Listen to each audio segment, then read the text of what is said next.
তো বন্ধুরা একটা গুজব ছড়িয়েছে দীঘাতে নাকি প্রচুর ক্রাউড, হোটেলে রুম পাওয়া যাচ্ছে না। আর দীঘাতে যেহেতু জগন্নাথ মন্দিরের উদ্বোধন, সেই উপলক্ষে নাকি একদম প্রচুর ভিড় এবং প্রচুর দাম। তো আমরা রয়েছি, দেখতে পাচ্ছি এই যে হোটেল সি কটেজে, একদম সি ভিউ, যেটা হচ্ছে একদম সমুদ্রের কাছে, একদম সমুদ্রের সঙ্গে লাগোয়া হোটেলটা। আমরা কেমন হোটেলে রয়েছি দাঁড়া ভাই, বন্ধ করিস না ভাই, শুভ ভাই, তো বন্ধ করছেন দাঁড়া। তো আমরা তিনজন যে হোটেলে রয়েছি, যে ঘরে, সেটা তোমাদের সঙ্গে শেয়ার করি। একটু খোল ভাই, ভাই একটু খোল ভাই। এই দেখো শুভ ভাই খুলে দিল। এই যে আমাদের রুম, তোমাদের দেখায়, সব লাইটগুলো জ্বালায়। এই দেখো, এই যে আমার ঘর, মানে এই ঘরে আমরা তিনজন রয়েছি। দেখো ছোটোখাটোর মধ্যে ঘর, কিন্তু এটার ভাড়া নিয়েছে মাত্র 800 টাকা। 3 দিন আমরা ভাড়া নিয়েছি, এই ঘরটা পড়েছে 2530 টাকা। দে ভাই, তাহলে দে ভাই, তাহলে দে। তোমাদের একটা জিনিস দেখায় তোমাদের, দাঁড়া আসছি ভাই। তো এই যে আমাদের ছাদে ওঠার জায়গা, মানে উপরে এরকম, এই যে এইদিকেও ঘর আছে। আমি তো দেখাই ভিতরে, উপরে ওঠে তাহলে মজা পাবো। উপরটা কত সুন্দর ভিউ, আর এই ভিউটা তোমাদের সঙ্গে না শেয়ার করে পারা যাচ্ছে না। উপরে কিন্তু, উপরে দোতলায় কিন্তু এরকম সিন, পুরো দোতলায় এই দিকটাও এরকম সিন। তো 3 তলায় গিয়ে তোমাদের ভিউটা দেখাবো। 3 তলায় তো আসলে মজা হে ভাই, মানে যে হোটেলে আমরা রয়েছি সেই হোটেলের ভিউটা তোমাদের সঙ্গে শেয়ার না করলে তো হবেই না।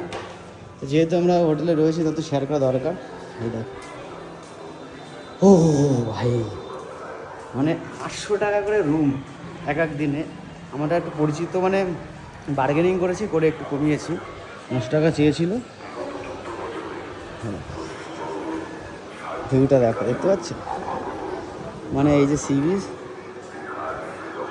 একদম দীঘা, ওল্ড দীঘা দেখতে পাচ্ছ, এই যে ওল্ড দীঘা তোমাদের দেখায়, একদম ওল্ড দীঘা সি বিচের একদম ফার্স্ট পয়েন্টে রয়েছি আমরা, দেখতে পাচ্ছি। আর এখানে রাত্রে বসার সুন্দর জায়গা আছে। এখানে তোমরা বসে মানে সিনারি দেখতে দেখতে রাত্রে খাবার দাবার এখানে কমপ্লিট করতে পারবে। বাইরে সিনারি দেখতে আমাদের হোটেলের ভিউটা ঠিক এমনই রয়েছে। তো 800 টাকায় কেমন হোটেল হয়েছে তোমরা অবশ্যই কমেন্টে জানাবে। আর যারা যারা হোটেল পাচ্ছ না বলছিলে, তারা শুনে রাখো, হোটেল কিন্তু এখানে অ্যাভেলেবেল আছে। এটা সম্পূর্ণ ভুল ধারণা, মানুষের একটা মিসআন্ডারস্ট্যান্ডিং হচ্ছে, ফেসবুকের মাধ্যমে ছড়াচ্ছে। দীঘাতে আসো, জগন্নাথ মন্দির দর্শন করো, আর এখানে কিন্তু হোটেলে প্রচুর মানে ফাঁকা আছে। এই যে এরকম নয় যে প্রচুর ভিড় হয়েছে, ভিড় হয়ে হোটেল পুরো বন্ধ, বাইরে থাকতে হচ্ছে। একটা গুজব ছড়াচ্ছে মানুষ যে রাস্তার পাশে নাকি শুয়ে থাকতে হচ্ছে মশারি টানিয়ে, সেরকম কিছুই না।